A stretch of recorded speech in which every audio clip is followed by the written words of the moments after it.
വടക്കുംനാഥൻ എന്ന ഈ ചിത്രത്തിൽ മോഹൻലാലിന്റെ അഭിനയം നമുക്കൊന്നും പറയാൻ വാക്കുകളില്ല.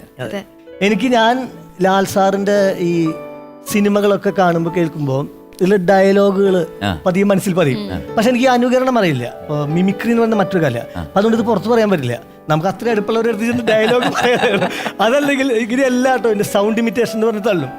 അപ്പൊ ഈ വടക്കുനാഥൻ സിനിമയിൽ ഓഡിയോ കാസറ്റ് അല്ലെങ്കിൽ ഓഡിയോ CD ഇറങ്ങിയ സമയത്ത് അതിൽ ഇത്രയും പാട്ടുകൾ, ഗംഗെ, കളഭം തരാം, സാർവടി സാരസമുഖിയുണ്ട്, തത്തക തത്തക പാഹിപരം, ഇത്രയും പാട്ടുകളുണ്ടല്ലോ. ഈ പാട്ടുകളൊക്കെ തുടങ്ങുന്നതിന് ഒരു ഇൻട്രൊഡക്ഷൻ ആയിട്ട് ഒരു മോഹൻലാൽ സാറിന്റെ ഒരു ഓഡിയോ നോട്ട് ഉണ്ട്. അത് ഞാനിപ്പോ ഒന്ന് ഓർത്ത് പറയാം, വീണ്ടും പറയുന്നു. ഇതിന് യൂട്യൂബിൽ കമന്റ് ഇടുന്ന സ്നേഹിതരെ ഇത് അനുകരണമല്ല, ഞാൻ ഡയലോഗ് എന്ന് പറയാം. കണ്ണടച്ച് പ്രാർത്ഥിച്ചു നിൽക്കുന്ന ഒരു കല്യാണ സൗഗന്ധിക പൂവായിരുന്നു മീര. അവളിലേക്ക് പ്രണയത്തിന്റെ പനിനീർ നിലാവിറ്റിച്ചു കൊടുത്തത് ഭരത പിഷാരടിയായിരുന്നു. കാലടി ജഗദ്ഗുരു സംസ്കൃത സർവകലാശാലയിലെ വേദാന്തം പ്രൊഫസറായ ഇരിങ്ങണ്ണൂർ ഭരത പിഷാരടി. ആകാശവും മേഘവും പോലെ, അലകടലും മന്തി നിലാവും പോലെ പ്രണയത്തിന്റെയും പ്രസാദത്തിന്റെയും മേച്ചിൽപ്പുറങ്ങളിൽ അവരലയുകയായിരുന്നു.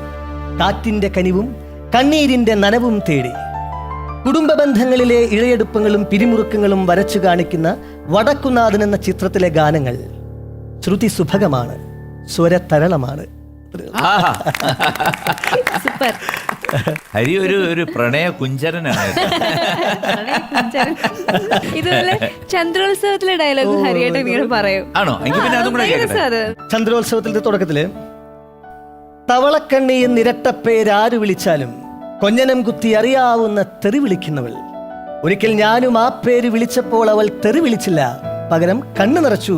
ആ അവൾ ആദ്യമായി മുഴുപ്പാവാട അണിഞ്ഞ നാൾ ഓടിക്കിതച്ചെന്റെ മുന്നിൽ വന്നു നിന്ന് എനിക്ക് ചേർച്ചയുണ്ടോ എന്ന് ചോദിച്ചവൾ.